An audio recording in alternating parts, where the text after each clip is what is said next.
buenos días, queridos amigos, bienvenidos al canal Tiempo y Atención, entrando en libertad y saliendo de libertad, la mente cuántica, el podcast de Vincent Kran. Hoy vuelvo a un podcast del que hace tiempo no hablo, pero que lleva ya 39 episodios y tiene que ver con la experiencia, yo lo titulé La experiencia de la psilocibina, experiencia de los estados alterados de conciencia, donde durante algunos años en los que anduve experimentando un poquito, os he estado contando cómo cambia nuestra mente con la meditación y con la psicodelia, qué es la psiconáutica, cómo se exploran o cómo empezar a plantearte explorar estados alterados de conciencia. Os conté 3 viajes potentes y la experiencia, no lo conté todo, pero básicamente un 70% de lo que se puede contar. La psiconáutica y los circuitos cerebrales, El Bardo, que es el libro de Timothy Leary, donde se explica, y Ram Dass, los 3 bardos, efectos físicos y cognitivos, visuales en los hongos, qué es un mal viaje, mapa de sensaciones con los hongos mágicos, los cantos de la mujer espíritu, María Sabina, investigaciones sobre todo del Hospital de Conciencia y Psicodelia de la Johns Hopkins, que tiene un departamento dedicado exclusivamente a estas investigaciones. En fin, un montón de cosas, pero un montón. Hoy nos vamos a las plantas. Voy a empezar con un recorrido desde los orígenes, para luego ir en los próximos días ampliando un poquito más. Tenéis un libro fantástico, os lo recomiendo, El camino del psiconauta, The Way of the Psychonaut, de Stanislav Grof. Fascinante. Un psiquiatra que sabe un poquito de esto, por activa y por pasiva. Por activa porque lo probó, ha probado una cantidad de cosas increíbles, es la mejor manera. Y porque era psiquiatra. Es el fundador, junto con su mujer, de la respiración holotrópica. Dicho esto, como introducción, gracias a todos por estar. Bienvenidos al canal. Os comparto algo. Me he abierto una cuenta de Twitter. Si queréis o tenéis Twitter, bueno, Twitter ahora se llama X. Si os apetece, os la pongo en el enlace al canal. Os invito a que os hagáis miembros. $1, €1 mes. Ya llevamos 3 audios hechos, hoy viene uno nuevo que saldrá en unos días y es más personal. En fin, va a haber meditaciones de todo lo bueno, pues prometido, porque habéis estado mucho tiempo esperando y ya es hora de entregar.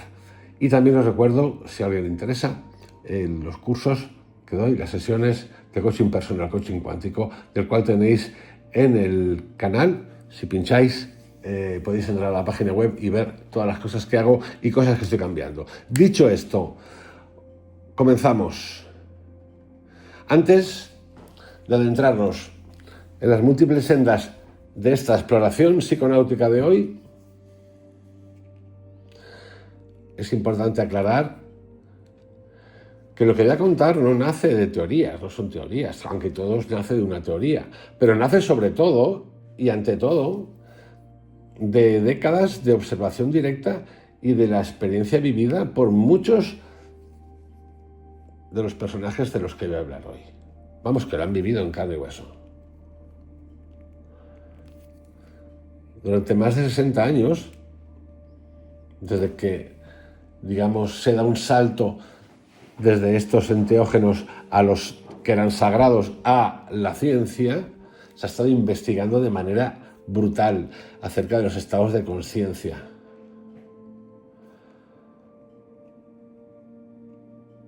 Los que entran dentro de los límites de lo ordinario, es decir, que lo pasan. Y es importante porque dentro de la psiconauta, cuando ya empiezas a entrar, te das cuenta de que muchos de los que han estado, han tocado, o vamos a decir, hemos tocado, yo soy uno de los que ha tocado un poco, pero hay gente que ha tocado mucho, ¿no? Yo no necesito tocar más. Sinceramente, tocaré más cuando tenga que tocar, pero ya no, con las 3 experiencias que he tenido me es más que suficiente. Y luego con por temporadas lo de las microdosis con la melena de león, Lion Mane y la psilocibina y algo más, que lo he contado aquí también, el Stamet, la dosis de Stamet. Pero como decía, hay mucha gente que ha investigado mucho más y lo está tratando de llevar al punto de que se ha usado por la medicina para la superación de ciertos traumas. Entonces, esto se ha investigado muchísimo. Durante épocas hubo boom de los 60 en adelante, luego hubo un parón brutal en la época de Nixon, y ahora hay un revival importante. Como todo revival, pues tiene su componente folclórico, de pasarlo bien, de vamos a reunirnos todos para meternos unas cuantas cositas y tirirín tan, tan, tan, tan, y hay otra gente que lo toma para otras cosas. Yo soy de los que los toma para otras cosas. Y todo está bien. Por cierto, todo, como dice Paracelso, el veneno está en la dosis, pues lo mismo. Ya sabéis, como todo. Como decía, durante más de 60 años se ha estado investigando esto. Sobre todo tiene que ver con la conciencia. Y como decía antes, muchos de los que han probado estas cosas, han vivido estas experiencias, llegan a la conclusión después de que se puede tener ese estado, en esencia, en lo cotidiano, que es un estado de atención, sin necesidad de. Son estados que poseen un poder inmenso. Y lo digo sin ninguna vergüenza. Poder de sanación, poder de transformación, poder de expandir y poder de revelar. Y claro, como todo, la atención, la conciencia de tu vibración, si tú no te enteras de la película y lo que estás haciendo es para controlar a los demás, pues ya tenemos el temita de los temitas que se repite siempre. Si tú lo haces para forrarte, si tú lo haces para convertirte, ¿qué es lo que va a pasar? Ya os lo digo, que las farmacéuticas se van a apoderar del tema de la psilocibina y otros derivados para controlar el tema de ellos, pues ya pasará, ya sabéis. Algo que es relativamente barato se va a convertir en algo carísimo y controlado. La psiquiatría moderna se ha ido poniendo las pilas con esto poco a poco.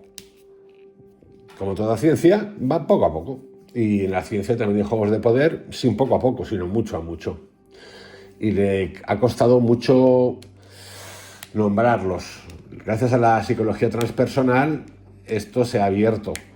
Pero aún así, todavía está la cosita que... Bueno, igual que las instituciones meditativas, que son como sectas, cuando les hablas de esto, que los conocen mucho, porque muchos de ellos lo han probado en sus épocas jovencitos.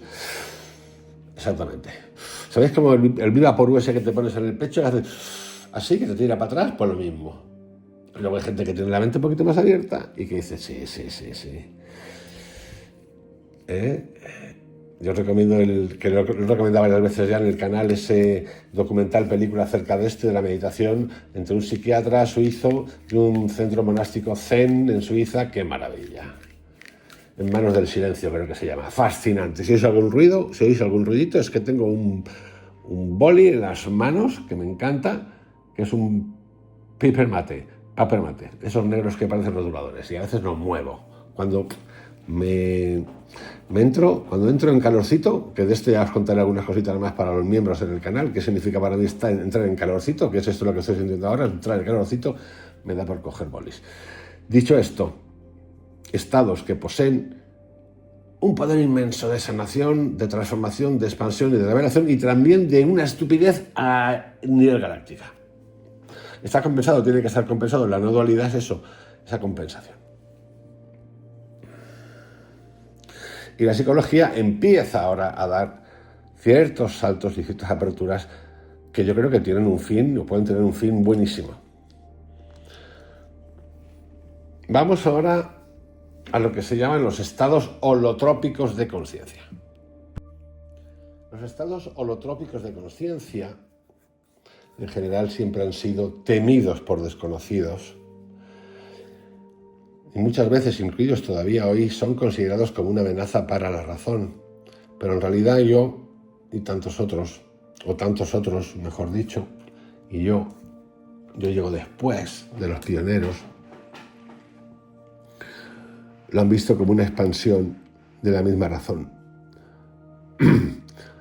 que no deformaban la percepción, porque tenemos una percepción inducida, aprendida de atrás, marcada por orden, por sacrificio, sino que al contrario, abrían la percepción, le quitaban y le quitan las capas a la cebolla. Holotrópico significa moverse hacia la totalidad. Proviene del griego holos, entero, y trepo, trepeín, moverse hacia, ser atraído por algo. El término no existía hace mucho tiempo. Lo inventó, y no sé quién lo inventó, pero yo diría que lo creó Stanislav Grof, para expresar lo que ninguna otra palabra podía. Ese impulso interior que empuja a la conciencia a recordar su origen. La raíz holotrópico está emparentada con heliotropismo, la propiedad de las plantas de orientarse siempre hacia el sol. Y eso, de alguna manera, es lo que hace la conciencia cuando despierta, se orienta hacia su propia luz. Atentos a lo que he dicho, su propia luz. No la luz, su propia luz. El lenguaje clínico tradicional habla de estados alterados de conciencia, pero esa expresión resulta muchas veces distorsionada y con una etiqueta que es más bien un San Benito que otra cosa. Porque se centra en lo que se pierde, no en lo que se revela. Incluso el término alter, en inglés, que significa castrar en la jerga veterinaria, refleja sin querer la mutilación simbólica de aquello que intenta comprender. Es como cuando nos llaman pacientes. Paciente. Y así nos encontramos con paciente, que tiene dos significados pero una misma raíz. Uno, alguien que sufre de una enfermedad. Dos, y alguien que tiene paciencia. La palabra paciente viene del latín patiens, sufriente, sufrido, participio de pati, patior, sufrir. La palabra paciencia también viene del verbo pati. El paciente es el que sufre calladamente, atentos a esto, mientras el impaciente no tiene paciencia. Y ahora vamos a lo que ocurre en realidad con esta etiqueta. Desde el punto de vista del léxico es lo mismo.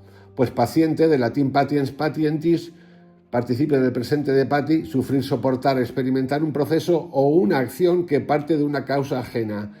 Quiere decir el que sufre o soporta en sí la acción de algo o de alguien. Entonces, claro, hoy en día un paciente puede ser el que llega con una enfermedad o una dolencia y a la vez un paciente porque tiene una paciencia de nivel galáctico cuando va al médico y le han dado la hora, la cita a las 10, a las 11 y hasta la 1 no la han recibido, cosa que ocurre mucho. Os lo cuento yo por mí, porque ya he pedido 2 citas, me dieron la cita a la hora, a las 11 y a las 11:50 todavía había gente esperando. Las 2 veces he dicho, me largo de aquí, fuera, ya iré. Obviamente no es una cosa dramática, sino me la hubiese mamado, literalmente. Pero para que veáis, paciente, el que sufre algo. Entonces el que sufre, el sufriente, puede sufrir porque tiene una dolencia, quiere ir al médico. Como paciente, tengo una dolencia, puedo callar o sufrir calladamente, o puedo ser expansivo. Y suele ocurrir que voy y me convierto en un doble paciente, paciente al cuadrado, porque tengo que tener una paciencia de santo, porque además el sistema, por ejemplo, sanitario, te dice que de aquí a 4 meses o 5 meses te podremos llamar para algo. Entonces el término paciente ya sabéis que tiene 2 significados. Y con eso todo. Con eso todo, incluido con lo que estoy hablando ahora. Con los calificativos del lenguaje clínico tradicional, ¿no?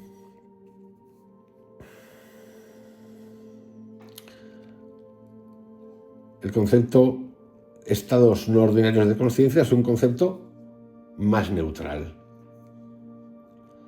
estados no ordinarios de conciencia. ¿Pero qué es lo ordinario? ¿Qué es lo común? Lo que le pasa a la mayoría. Lo que la clínica dice que es normal.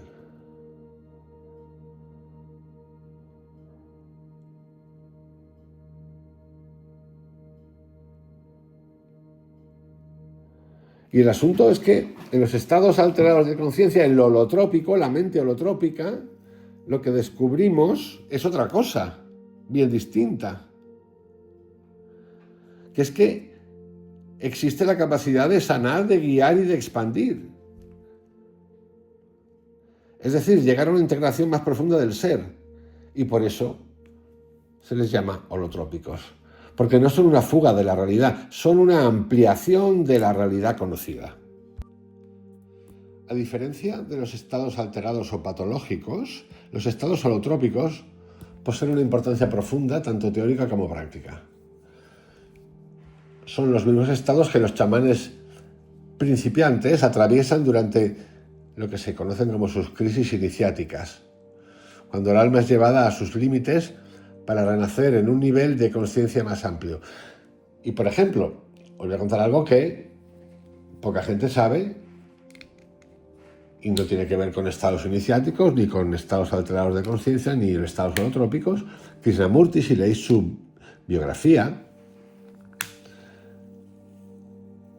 la autora que lo narra cuenta por los estados que pasó tremendos durante años de visualizaciones, estados son paranormales totales, de los que él hablaba, la verdad, muy poco, pero hubo testigos con los que ella habló, los entrevistó, ella conocía a Krishnamurti, ella estuvo presente también en muchos de ellos, verdaderamente. No es que haya que pasar por ahí, yo no invito a nadie que pase por ahí, no hay por qué pasar por ahí, pero lo traigo aquí como reclamo para ver que hay muchas personas que han pasado por estados de este tipo, también sin hablar de lo holotrópico.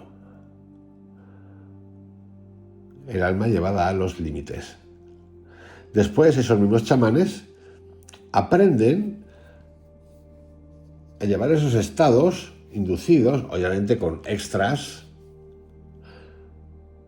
a lo que se llamarían sus pacientes, a mí es un nombre que no me gusta, con propósitos terapéuticos y espirituales. Espirituales no tienen ningún sentido si no le damos sentido. Espirituales, ¿qué significa? No significa nada, así como tal. Tiene un sentido, pero ese sentido también está en lo cotidiano, y es lo que yo digo constantemente. Lo que digo, me gusta repetirlo. Espirituales significaría entender las energías no visibles o entender las energías que no vemos, entender incluso las cosas que tenemos del pasado acumuladas, que tenemos y queremos solucionar porque están grabadas en la memoria, en el ADN. Desde tiempos inmemoriales, las culturas antiguas y nativas han comprendido el poder de esos estados y los han utilizado en ritos de paso, que luego veremos cuáles son, ceremonias de sanación y en todos aquellos procesos donde la comunidad necesitaba morir simbólicamente a lo viejo para renacer de una forma más completa. Las iniciaciones en los antiguos misterios de muerte y renacimiento, así como las experiencias místicas descritas por sabios de todas las épocas, son manifestaciones del mismo fenómeno, una conciencia que se expande más allá del yo limitado y accede al campo unitario de la existencia. Y por cierto, aquí es imposible que no hable de lo siguiente.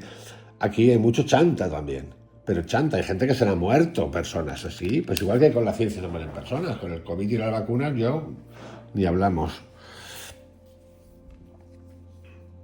Y tantos otros medicamentos. Lo que pasa es que la ciencia ya demuestra muchas cosas. También es verdad que la ciencia, ya lo sabéis, el tema de las vacunas, Reagan sacó una ley que las farmacéuticas no podían ser demandadas por efectos secundarios producidos por las vacunas. Eso la ley existe todavía. Por lo tanto, barra libre para experimentar con nosotros como conejos. En este ámbito hay mucho chanta. Por lo tanto, uno necesita un poquito de... Iba a decir certeza, sí, certeza. De conocimiento, de no caer en manos, porque al final un chamán también tenía poder. Y lo he explicado muchas veces en el canal. Cualquier persona tiene a su disposición energías brutales para utilizar. Y por eso la atención, la conciencia de tu vibración es tan importante. Entrar en libertad, salir en libertad. Porque si acabas utilizándolo para convertirte en el gurú, van mal. Para condicionar a la gente, van mal. No estás haciendo nada bien, pero tú te crees que estás haciendo el bien. Y eso no quiere decir que esa persona no tenga capacidades, que las tendrás seguramente, para poder meterte, llevarte a un estado a ti de curación, incluso hasta de que la curación y la sanación se dé. Existe. Pero eso no quiere decir que el chamán no sea consciente del poder. El chamán era un ser material como otro de todo este mundo que tenía mucho poder, porque era como el médico de ahora. Mucho poder. Y el poder gusta. No entremos en el cambio de cromos como hacemos siempre y hemos hecho tantas veces, que nos pasamos de una religión a otra como si nada y luego nos encontramos con lo mismo, con diferentes caras y diferentes vestimentas. Ocurre. A lo largo de milenios, la humanidad ha desarrollado innumerables, yo voy a llamarlas tecnologías de lo sagrado, procedimientos destinados a abrir las puertas de la conciencia y a reconectar al ser humano con lo infinito. Estas prácticas fueron cultivadas dentro de los grandes sistemas religiosos del mundo. El hinduismo lo tenía y lo tiene, el budismo, el jainismo, el taoísmo, el islam, el judaísmo y el cristianismo. Sus métodos son tan variados como los caminos que conducen al silencio, meditación en movimiento, ejercicios respiratorios, donde hay alucinaciones, oraciones, ayuno, éxtasis, privación del sueño e incluso el uso ritual del dolor físico.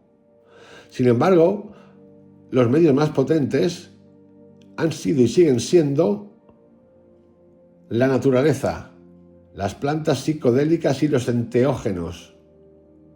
Sustancias que expanden la percepción y disuelven las fronteras del ego, permitiendo al individuo experimentar directamente lo sagrado. Desde los alcaloides puros extraídos de las plantas hasta los compuestos sintéticos modernos, todos comparten un mismo propósito: recordarle al ser humano que su conciencia no tiene límites. Allí también existe la respiración holotrópica, el renacimiento que se llama rebirth, y otras formas de psicoterapia experimental capaces de inducir estados de apertura interior sin necesidad de sustancias. Yo he practicado la meditación y he encontrado esas cosas, y donde he encontrado ese máximo total, brutal, absoluto, nunca jamás, la mejor experiencia de mi vida ha sido con la psilocibina. El término holotrópico encierra una verdad que todavía sorprende no solamente a la mente occidental, porque la ciencia ya, la medicina, no es occidental. La ciencia de la medicina está tremendamente repartida por todo el mundo y comparten todos mucho. Hay diferencias, sí, algunas, pero lo que es la ciencia de la medicina prácticamente se practica igual en todo el mundo como ciencia.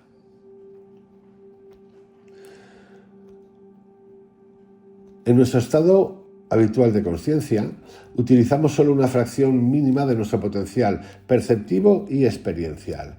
Vivimos fragmentados, desconectados de la totalidad de lo que somos. Los estados holotrópicos pueden ayudarnos a romper ese velo. Alan Watts lo contaba y lo cuenta, porque para mí sigue vivo. En el canal tenéis un montón de audios acerca de él. Me fascina este autor. Alan Watts cuenta: nos permiten romper el tabú contra saber quiénes somos y comprender que no somos egos encapsulados en la piel, sino expresiones del mismo principio creativo cósmico. Somos el universo que toma conciencia de sí mismo a través de una forma humana. El jesuita y el paleontólogo Pierre Teilhard de Chardin lo expresó con una frase que sigue siendo una de las más luminosas del siglo XX, del XXI. No somos seres humanos que tienen experiencias espirituales, somos seres espirituales que están teniendo una experiencia humana. Es decir, no somos seres humanos que tienen experiencias energéticas, vibracionales, de frecuencia. Somos energías, vibraciones, frecuencias que están teniendo una experiencia humana. Traducción actualizada.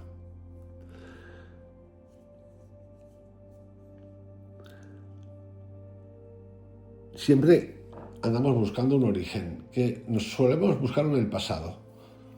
Pero como ya sabemos en el canal, el pasado, el presente y el futuro están todos en el mismo momento. En la Upanishad Chandogya de la India se formula una frase sencilla y prodigiosa: que significa tú eres eso, o tú eres la divinidad. Me parece que es Tattva-Masi. Ese breve enunciado revela una comprensión radical. No somos nombre y forma, Namarupa. No somos el cuerpo ni el ego, sino una chispa divina de la energía creadora del cosmos. Esa chispa interior, el Atman, es en su esencia idéntica al principio universal que origina el universo, el Brahman. Y para los sabios hindúes, esto no es una creencia ni un acto de fe ciega, es una experiencia directa, alcanzable mediante la práctica, por cierto, rigurosa y consciente, riguroso les encanta lo de riguroso, de los caminos espirituales, que son energéticos, por cierto, especialmente a través de las múltiples formas del yoga, cuyo propósito último no es el control del cuerpo, sino la unión con el todo. Qué bonito que se mueve y lo hace todo así, qué bien, que se dobla, guau, yo quiero ser como Elastic Girl, Elastic Boy. No, unión con el todo. Cuando hay, porque este yoga elástico surgió en el siglo XVII, XVIII. Sí, de personajes como ha habido aquí en la fauna española y todo el mundo, de esos que les encantaban los musculitos y encantaban contorsionarse y hacer cosas de ese tipo. Eso no era el fin del yoga. Los yogas de antes, los yogas de Patanjali no hablan de estas mamarrachadas. Esto es como el que te dice, llevo 40 años meditando, pues sal corriendo. El que te vacila con el yoga, mira que bien lo hago, que me estiro, guau, ahora me meto el brazo por aquí. Pues, chico, ¿qué quieres que te diga?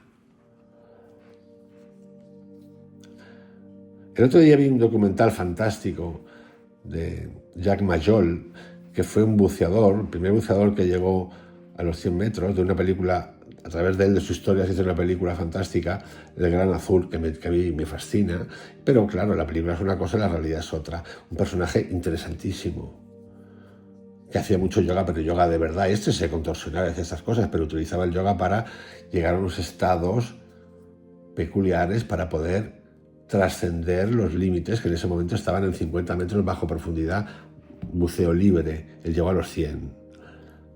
Y luego está su historia de vida. Es una historia. Por lo tanto, lo que repetía antes, ¿vale la meditación? Sí, no. ¿Podemos utilizarla y desarrollarla parcialmente? Por supuesto. O en una potenciación total en algo determinado en nuestra vida? Por supuesto. ¿Que nosotros estamos en eso? Por supuesto. Pero no es holotrópico. Holotrópico es todo. Como he explicado acerca del yoga. No es el control de un área determinada de tu vida, el buceo o lo que sea. Es todo. Si yo utilizo esa técnica, esa cosa que he aprendido, ese estado del todo para algo en particular, y luego en mi vida es un puto desastre de nivel galáctico, donde me importa una mierda respetar a las mujeres, respetar a los hijos, respetar a los que seas, tengo un ego que se me sale, me encabrono porque no hacen las cosas como yo, me encabrono por tal, pues vale, sí, no, te vale para el buceo, en este caso. Yo os invito a que lo veáis, se llama El Hombre Delfín o algo así. Fantástico, está en Netflix. En Netflix no, yo lo encontré en Amazon Prime. Lo que cuento todos los días. Si yo me voy a meditar y medito de puta madre y entro en estados magníficos cuando me toca, cuando voy. Pero salgo a la calle, como dice Krishnamurti, y soy un mezquino. ¿De qué coño hago yo? Claro, es que Krishnamurti es el que me pregunta estas cosas todo el tiempo. ¿Qué coño hago yo? Y mira que entro. ¿Pero a dónde entras?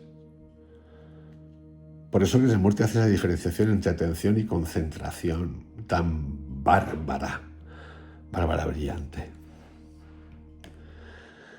El hinduismo no es el único camino que llegó a esta comprensión luminosa de la existencia.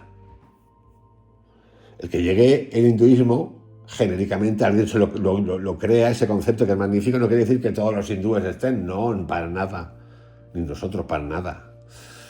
La revelación de la unidad entre el ser humano y lo divino constituye el secreto más profundo que descansa en el corazón místico de todas las tradiciones espirituales. Un mismo principio vibra bajo nombres distintos: el Tao, el Buda, Shiva, en el sivaísmo de Cachemira, el Cristo cósmico, el Pleroma, Alá.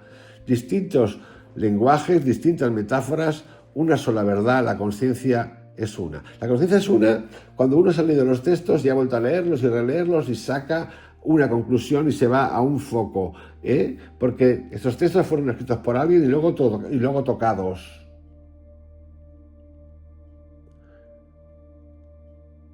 A nosotros nos han dicho quién es Dios, quién es Alá, quién es Buda, y nos ponemos a investigar y dices, ya, pero... ¿y quién fue Mahoma?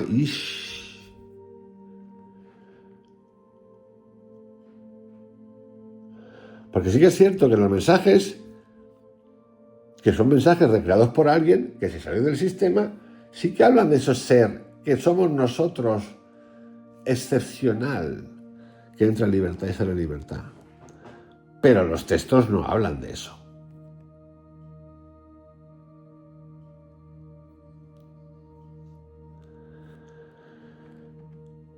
El origen de los textos, ahí tenéis todo un podcast dedicado a los textos sagrados del origen del universo, que básicamente es la Tierra, y del ser humano. Cómo se tocan, cómo se quieren, cómo se repiten. En la India, los sabios enseñaron la identidad esencial entre Atman y Brahman. Los Upanishads condensaron este conocimiento en 3 palabras inmortales: tú eres eso. Swami Muktananda, heredero de la tradición del Siddha Yoga, lo expresó con una sencillez que solo tienen esas verdades profundas. Dios habita en ti como tú, pues el reino de Dios habita en ti.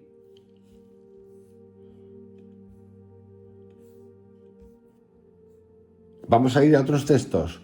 En los textos budistas encontramos la misma resonancia. Sí, estamos en el mundo holotrópico. Mira hacia adentro. Tú eres el Buda.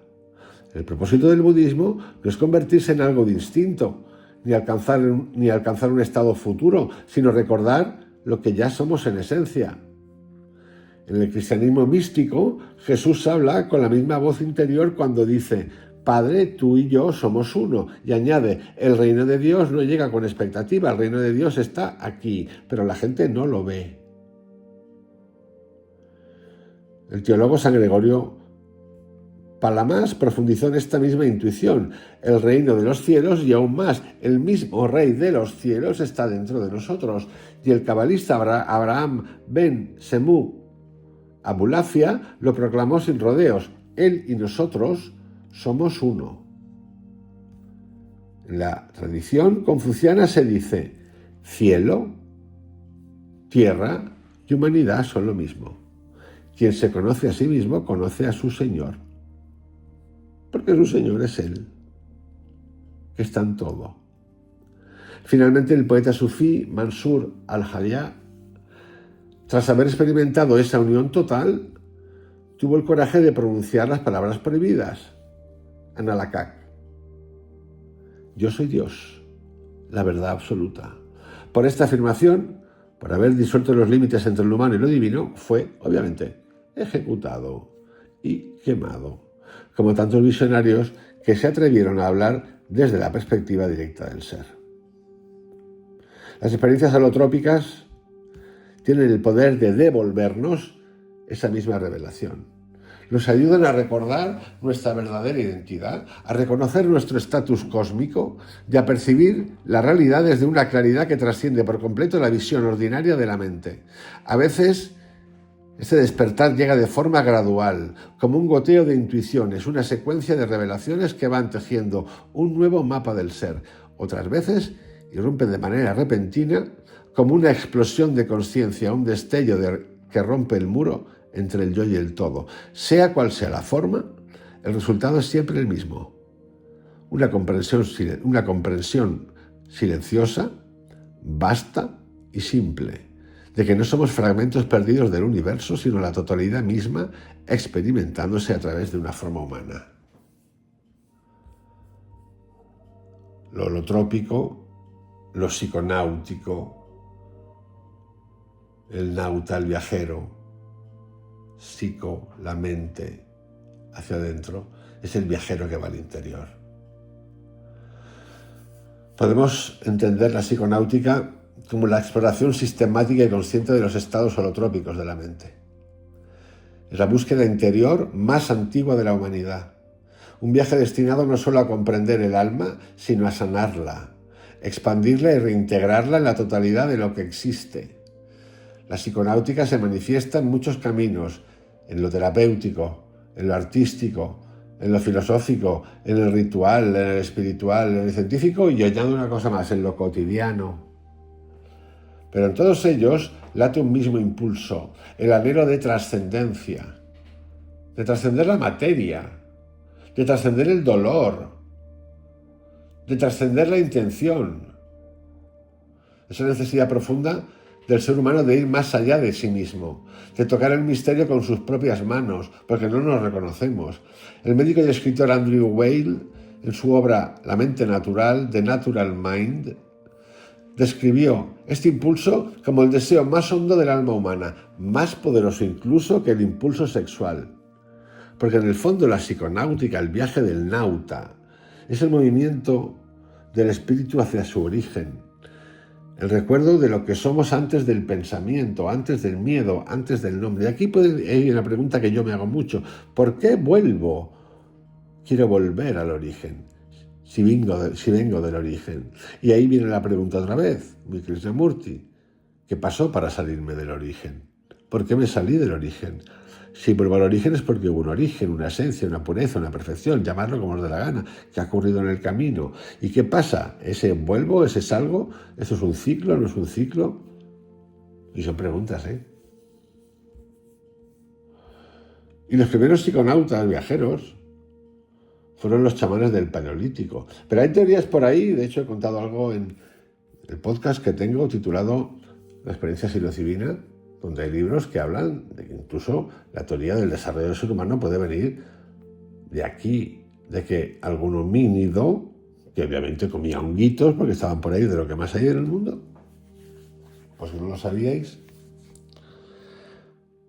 pues se comió una setita de estas y empezaron a pasar cosas.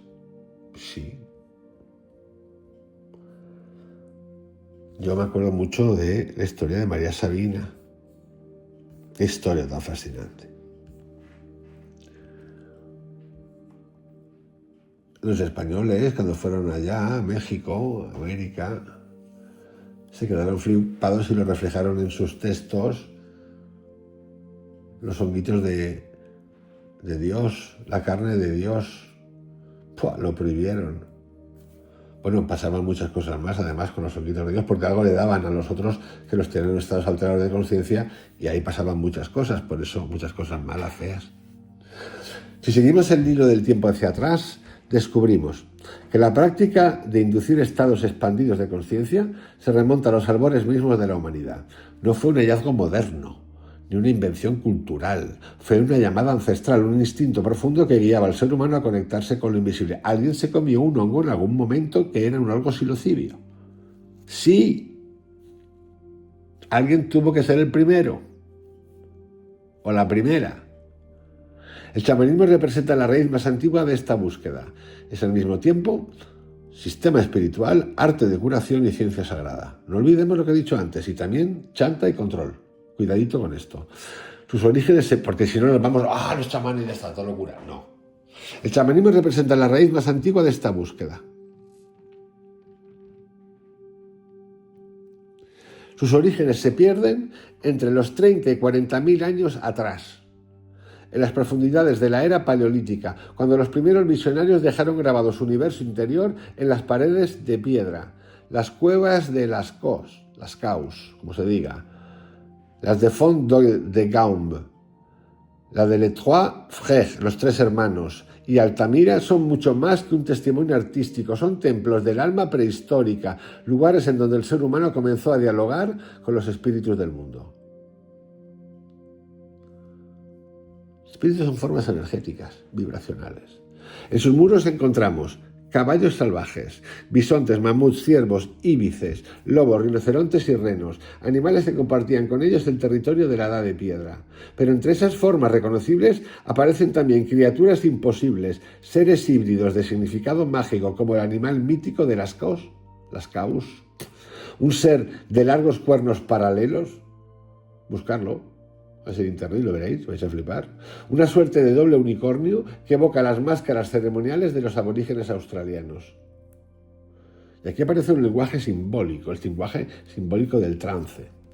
Entre esas figuras enigmáticas hay una que se ha vuelto icónica, el hechicero de los tres hermanos, les trois frères. Su cuerpo combina rasgos humanos y animales, los cuernos de un ciervo, los ojos de un búho, la cola de un caballo o un lobo, barba humana y las garras de un león. Es una figura liminal, un ser entre mundos, símbolo vivo del chamán, mediador entre la tierra y el espíritu. De nuevo, espíritu, energías que no vemos. Yo os invito, de verdad, a que busquéis ese hechicero, esa foto, que es fascinante. Literalmente fascinante.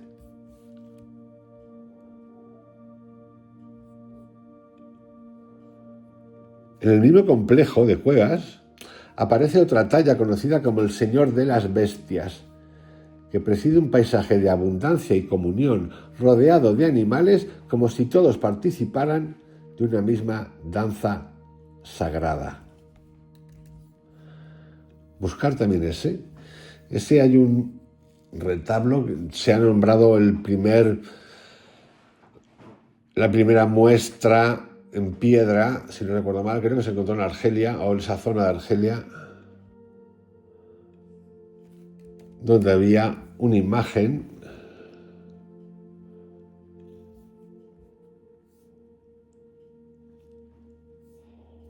muy parecida a esta, donde aparecía alguien con forma humana y animal, con las piernas como así, como en el estado este de meditación, rodeado de animales que parece ser que controlaba una especie de mesmerismo. En las caus, como se diga en francés, una escena de caza ha intrigado a arqueólogos y místicos por igual. Un bisonte herido por una lanza yace frente a una figura humana caída. Durante siglos se interpretó como un accidente, hasta que se observó un detalle que lo cambia todo. La figura tiene el pene erecto. Algo imposible en un moribundo, pero frecuente en los estados de trance estático. Ese gesto corporal revela que no estamos ante una muerte literal, sino ante una muerte iniciática, un acto de transformación de conciencia. El cazador no está muriendo, está despertando lo que tiene que despertar, que es lo que no ve. Vamos a seguir con grutas y cuevas. En lo profundo de la gruta conocida como la Gabilou, una figura grabada en la roca parece moverse todavía. Los arqueólogos la llaman el danzarín, y aunque su cuerpo es de piedra, su gesto conserva el pulso vivo, una energía que gira, que celebra, que entra en trance. También la podéis buscar. Yo os invito de verdad a que os toméis el tiempo, porque son imágenes impactantes. Yo las tengo aquí delante en el ordenador y mientras que hablo las voy mirando. Me siguen impactando muchísimo. En otra cueva, en la de Tuc d'Adurbet, d'Audoubert, sobre un sello de arcilla intacto, durante milenios se hallaron huellas humanas dispuestas en círculo alrededor de dos bisontes modelados con las manos. Aquellas pisadas no son simples rastros, son vestigios de una danza sagrada muy semejante a la que todavía practican los pueblos aborígenes para entrar en estados de conciencia alterada, para abrir portales invisibles entre el cuerpo, la tierra y el espíritu. Los orígenes del chamanismo parecen incluso anteriores a los primeros Homo sapiens. Podrían remontarse al culto neandertal del oso de las cavernas, del que han quedado santuarios animales del periodo interglaciar en Engadina, Suiza, y en el sur de Alemania. Allí, Los huesos y cráneos de osos fueron colocados con cuidado reverencial, como si aquellas criaturas representaran una divinidad primigenia, el espíritu protector del bosque, el arquetipo del poder y del renacer. Seguimos, porque hay tanto. Vamos ahora al arte rupestre. Crear aquellas obras, cuando tenemos oportunidad de ver cómo se hicieron y dónde están. ¿Dónde están? Miguel Ángel pintó la Capilla Sixtina, ahí arriba. Pues esto es lo mismo. Las figuras fueron talladas y pintadas en las zonas más profundas e inaccesibles de las cuevas, donde la única luz provenía de antorchas primitivas. En muchos casos los artistas debían trabajar de pie sobre promontorios estrechos, en posiciones imposibles, respirando humo y polvo mineral. Si solo hubieran querido representar animales o escenas de caza, habría sido mucho más sencillo hacerlo al aire libre. ¿Por qué entonces penetrar hasta el corazón de la piedra? La respuesta parece evidente. Aquello no era arte decorativo, sino ritual, preservado, interior. Era una ofrenda, un acto de devoción, una ceremonia de trance en la que el ser humano trataba de dialogar con las fuerzas que habitan la oscuridad del mundo y la suya propia. El investigador David Lewis Williams, en su obra La mente en la cueva, The Mind in the Cave, propuso que aquellos artistas eran chamanes en pleno trance visionario y que las pinturas eran las visiones que contemplaban en su interior. La roca era su lienzo, pero también su espejo. En ella proyectaban las imágenes de lo invisible. Joseph Campbell, el famoso mitólogo, por su parte, Viaje del héroe, en el canal tenéis varios audios acerca de él, vio en esas cuevas templos dedicados a la gran diosa madre. Sus largos pasadizos y cámaras internas, decía, representaban los órganos femeninos de la creación, el vientre cósmico del que toda vida nace y al que todo retorna. Aquí podemos entrar ahora en mil elucubraciones que la ciencia ha transformado. El ser humano no existiría si nosotros no nos reprodujéramos. Y la reproducción solo se puede realizar a través de un acto masculino y femenino. La ciencia esto lo ha cambiado. Se pueden crear familias usando otras cosas de otras personas, porque si no, no nace. Por lo tanto, la sacralidad se pierde. El sentido de la naturaleza se olvida. La ciencia nos entrega cosas increíbles. Podremos vivir 120 años a través de la nanotecnología, sin duda. Seremos, como llaman, transhumanos. Partes que no son humanas. Y podremos vivir y tendremos salud y habrá partes que no son humanas. Pero eso no es la naturaleza, ni lo ha sido nunca. Y eso genera toda una serie de preguntas que desbordan a la naturaleza. ¿Que la tecnología facilita cosas? Sí. ¿Que sirve para sanar? Sí. ¿Que la tecnología y la ciencia deriva hacia estados? Y no estoy entrando aquí en ningún concepto de género, ni cada uno que elija lo que quiera. A mí me da igual. Pero la naturaleza es la naturaleza. De dos hombres no puede nacer nadie. De dos mujeres no puede nacer nadie. Si se fuese así, no seríamos humanidad, hubiésemos desaparecido. La ciencia permite hoy en día, a través de vientres de alquiler, ovulación de otras personas, lo que quieras. Por lo tanto, Joseph Campbell lo que cuenta hoy es impensable. Representa los pasadizos y cámaras internas, representa los órganos femeninos de la creación, el vientre cósmico del que toda vida nace y al que todo retorna. Porque la que da vida es la mujer, pero da vida a la mujer habiéndose encontrado con un hombre. Y si eso nos molesta, pues un óvulo con un esperma. Si a alguno le molesta, Las antiguas Venus prehistóricas, como la Venus de Willendorf, o la de Tolmi-Bestonice, o la de Lausel, serían, según Joseph Campbell, emanaciones del mismo culto primordial a la fertilidad y a la fuerza generadora de la tierra viva.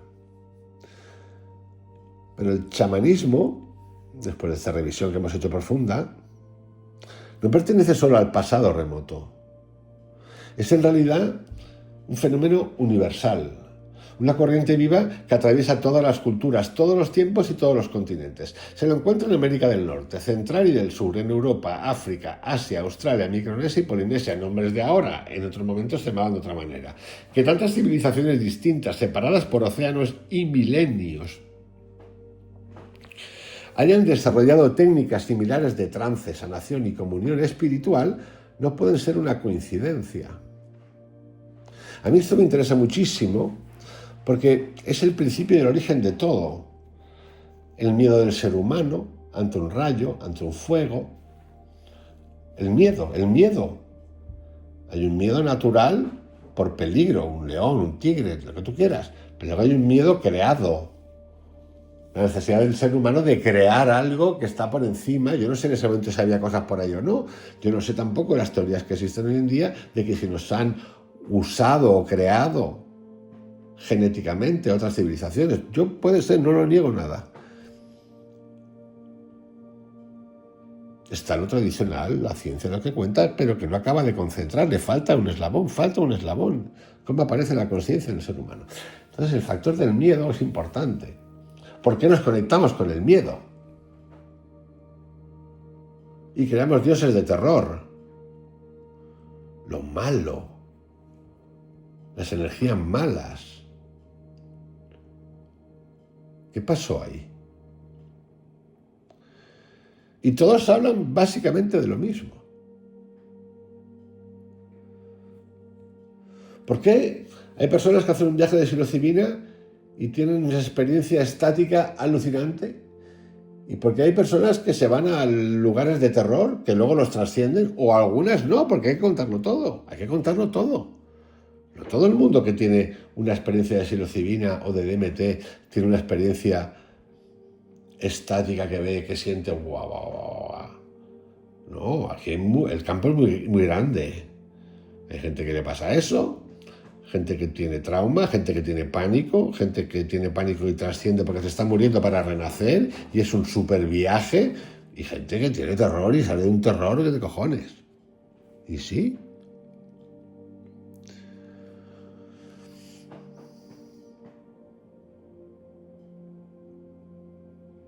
En esta coincidencia intercultural y millennial, es decir, de muchos miles de años, los antropólogos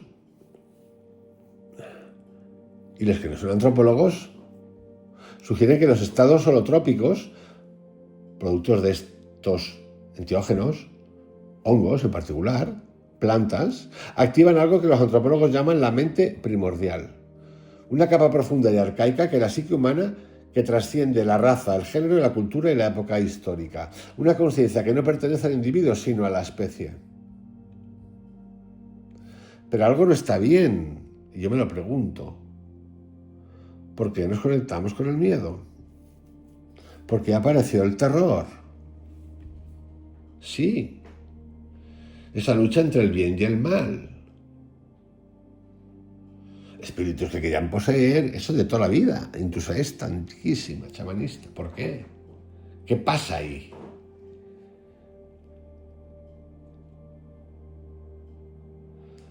¿Es una integración entre dualidad positiva y negativa? Yo creo que sí, pero nos fuimos hacia el lado negativo.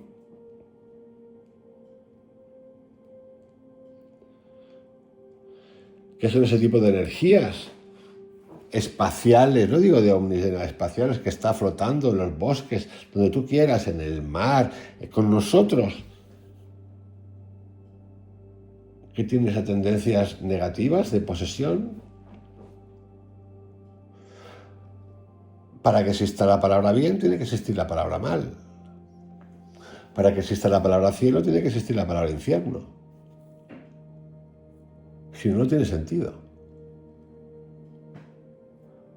¿Por qué nos vamos a buscar el inicio si estábamos en el inicio? ¿Qué está ocurriendo? Y esta es la pregunta que me hago. Cuando no tengo respuesta, ni la voy a tener. Ni la voy a tener porque de alguna manera ya la he encontrado cuando he hecho esos 3 viajes que he hecho y he encontrado esa esencia. Que no hay nada, es un vacío tan lleno de todo. Pero si me pregunto, joder, si he podido sentir eso, vivir eso, esa experiencia, ¿qué cojones tengo que aprender aquí? Porque si lo he vivido ahí, ahora he vuelto, me acuerdo de él, no me causa ninguna dependencia, es como un referente constante. ¿Qué pasa con mi energía aquí? ¿Qué estoy haciendo aquí? Que allí no. Con tanto amor. ¿Qué ocurre? ¿Cómo puedo? Me pregunto como todos los otros. ¿Cómo puedo? ¿Qué puedo hacer, pensar? ¿Qué puedo? Porque resulta que allí no haces nada y es todo.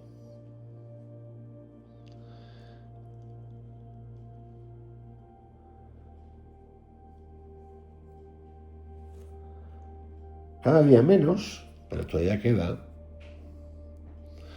esos vestigios históricos donde la civilización industrial, la de ahora, la de antes, donde no consiguió arrasar, todavía quedan esencias de esas, cada día menos. Las técnicas se han pasado de generación en generación. Bueno, escuchar los psicólogos autóctonos de Jacobo Greenberg, los chamanes de México, cómo habla de esto, se pasa de generación en generación y las historias son fascinantes, a veces son un poco como, esto es como el pedigrí, ¿no?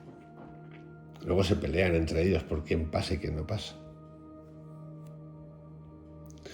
La tierra, el trance, el canto, el silencio, todo eso siguen siendo puertas del alma. El camino del chamán suele comenzar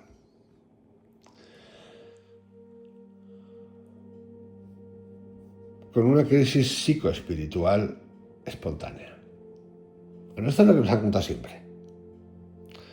La gente que lo ha investigado parece ser que encuentra esta recurrencia.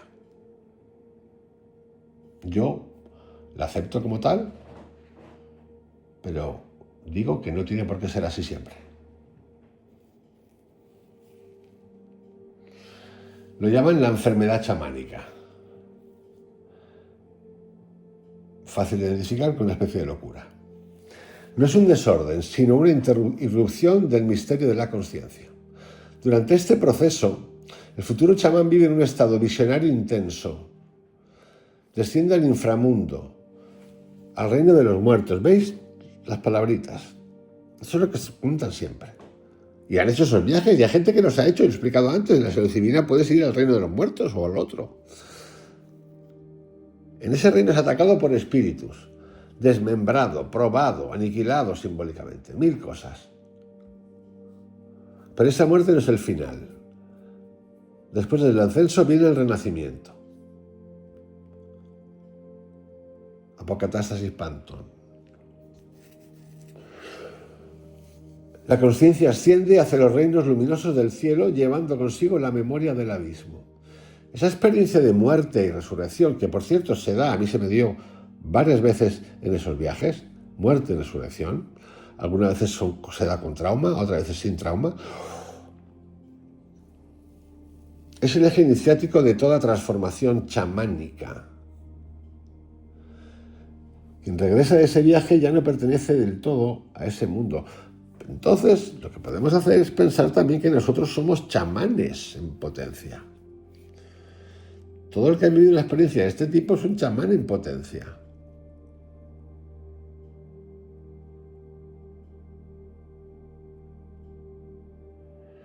Pero lo cierto es que el chamán es el que ha adquirido la capacidad de caminar entre dimensiones, de unir los territorios visibles e invisibles del ser.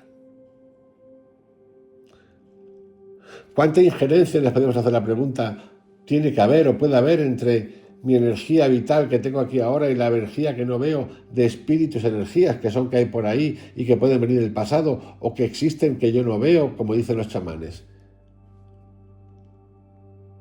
¿Se puede pasar esa dimensionalidad? ¿O es el ser humano aquí, el que está ahora, el que ha de entender con su energía y su funcionamiento y su vibración, más que otras cosas, que es el mismo el que está generando eso y lo puede transformar? ¿Y podemos tener impacto en los demás? Por supuesto que podemos tener impacto en los demás. Se cuenta muchas veces que hay gente que cura, sana, y para acceder a otra persona habla con su yo, voy a llamarlo yo cuántico, el yo doble. No habla con la persona directamente, sino telepáticamente habla con la persona y dice, escucha, puedo entrar y pam, pam, pam, pam, pam. Y ahí recibe una respuesta. Esto es así.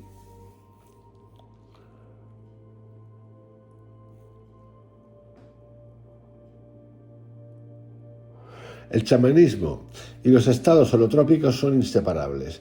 El chamán experimentado aprende a entrar en trance a voluntad, con plena intención y dominio. No escapa de la realidad, la atraviesa. Y en ese estado expandido se convierte en canal de energía, médico del alma y traductor del invisible Doña Pachita. Lo que cuenta Doña Pachita es brutal, yo os invito. Y lo han narrado Jacobo Greenberg, científicos, Jodorowsky, Freixedo, han estado ahí, ¿eh? Durante una ceremonia, el chamán puede inducir el trance tanto en sí mismo como en el paciente. Ambos ingresan en un mismo campo de vibración, donde la mente deja de ser individual y la energía se convierte en lenguaje. En esos momentos el chamán actúa como psicopompo, que es un guía de almas. Acompaña a quienes sufren a través de los territorios del más allá, les ofrece orientación y sostén y los ayuda a regresar transformados. Sanar para él no es eliminar un síntoma, es restablecer la armonía entre el espíritu, el cuerpo y la comunidad. Lo que tiene el chamán es un sentido de comunidad, cuidar la comunidad, el futuro de la comunidad, el futuro de todos los sentidos, económico, de respeto, de orden, el que hubiese. El chamanismo no es que una democracia como entendemos nosotros ahora, ¿eh? No. Seguramente había esclavos, gente que hacía esto y lo otro. Bueno, parecido que vaya hoy, ¿no? Pero en otro lugar. Pero el chamán tiene un sentido de comunidad. Y ahí hay que tomar decisiones. Ampliamos, no ampliamos. Por eso cuando llegó la medicina, de alguna manera, pasaron muchas cosas. Pues enfermedades que pasaron los españoles allí, los otros para acá, y luego había medicina. Con un chamán acostumbrado a su sacralidad, nos pasaría con el de nosotros, de repente aparece una ciencia que está de otros tipos y que me cura algo de inmediato, sin necesidad, un resfrío, una neumonía o lo que sea, sin necesidad de entrar en trances, pues la flipa en colores, la flipa, no le mola, le toca los huevos y le quita poder. Porque más allá de que la medicina, la farmacología tenga un derivado oscurísimo que lo tiene, no podemos negar la ciencia. No lo podemos negar, está más que demostrado. ¿Y qué ocurre? Pues una contraposición de poder. Se le acaba el rollo. Y lo digo un poco así bruto, pero es la realidad, se te acaba el rollo. Pero igual que nos pasa a nosotros hoy en día, nos pasaría lo mismo.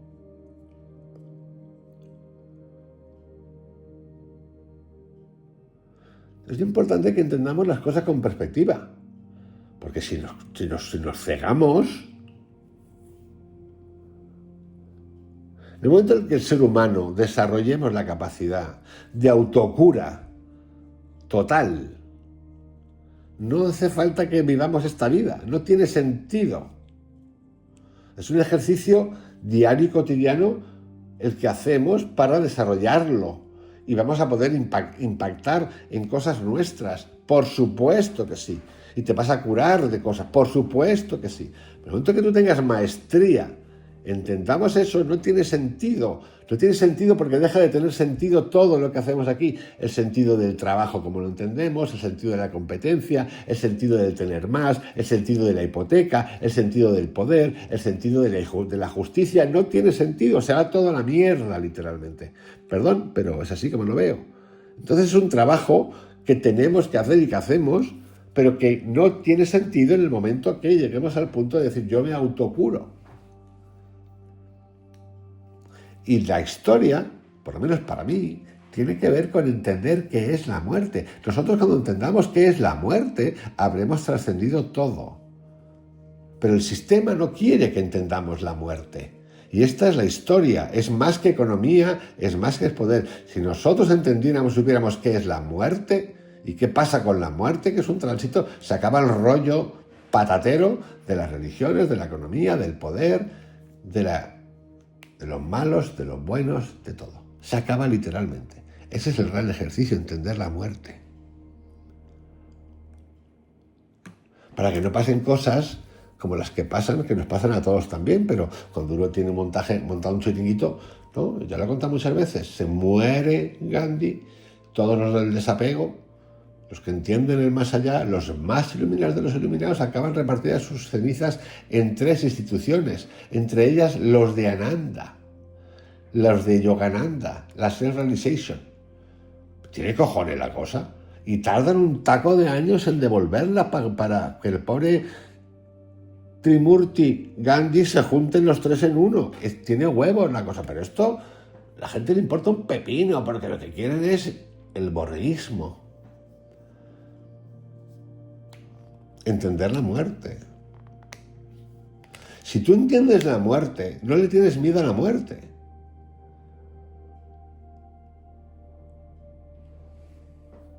Esa es la historia. No es complejo, porque no es complejo. Lo que es el principal apego que tenemos. Cambia toda la historia del mundo. Se acaba el rollo.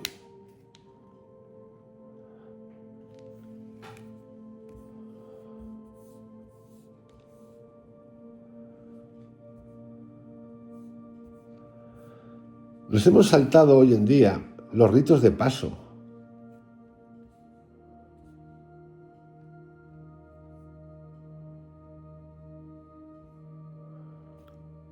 Ser mujer por primera vez, ser hombre por primera vez, me refiero cuando de repente por primera vez sale el semen, por primera vez eres mujer, lo que se conoce como matrimonio, la muerte, la pubertad.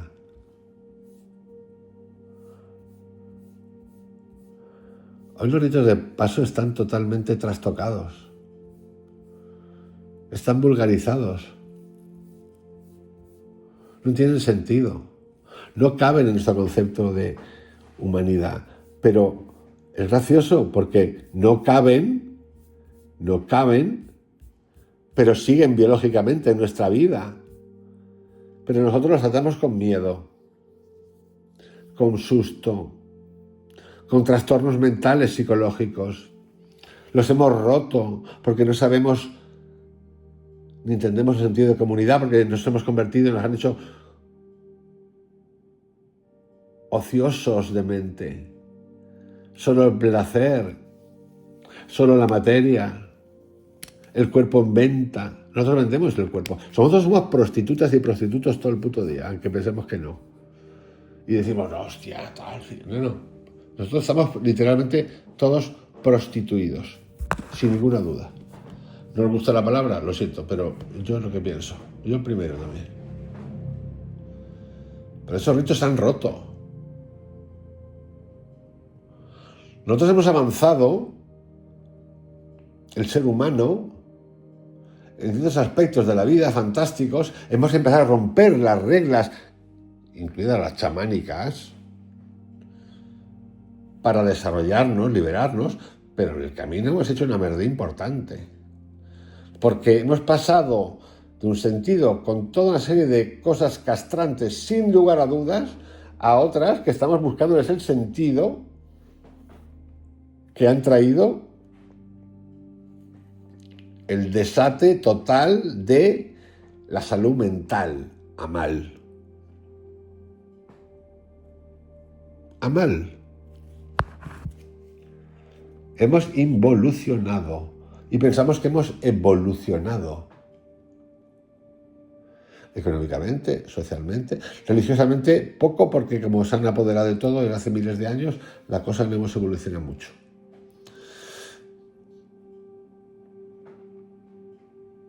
Entonces todo hay que tomarlo con perspectiva. ¿Que yo participo de esto? Por supuesto. Y es una experiencia que recomiendo, yo no la hago, ni voy a fomentarla de ninguna manera, a cualquier persona que no esté en condiciones, mentales, vamos a llamarlas sanas, que es decir, que no esté medicado, que no tenga problemas de corazón y toda esa serie de cosas. Yo os invito a que veáis documentales, hay muchos, el de Netflix, la señora mayor en el hospital de Johns Hopkins, fase terminal, 2 meses le habían dado, nunca había probado nada, nunca había fumado, ni había bebido, ni había tomado nada de ningún otro tipo. Su viaje, entender la muerte. Entender la muerte. Os envío un abrazo. Se me ha ido esto a 1 hora 10 minutos. Espero que tengáis un excelente día. Como siempre, no espero, deseo, quiero que tengáis un excelente día. De entender el aquí y el ahora en cada momento y de preguntaros. Bienvenidos al canal Tiempo y Atención de Vincent Crown, la mente cuántica. Os invito a que os hagáis miembros. Sinceramente, a mí me ayudáis mucho. Un montón de contenido. Ya tenemos un canal en inglés, un canal en español, una cuenta de X para el que le gustan las cosas más rápidas y accesibles. Las sesiones de coach emocional cuántico que tenéis en el canal, en la página web, que siempre pongo en los textos. En fin, un montón de cosas muy diversas, de todos los ámbitos. Que tengáis un excelente día. Hasta mañana. Cuidaros. Chao.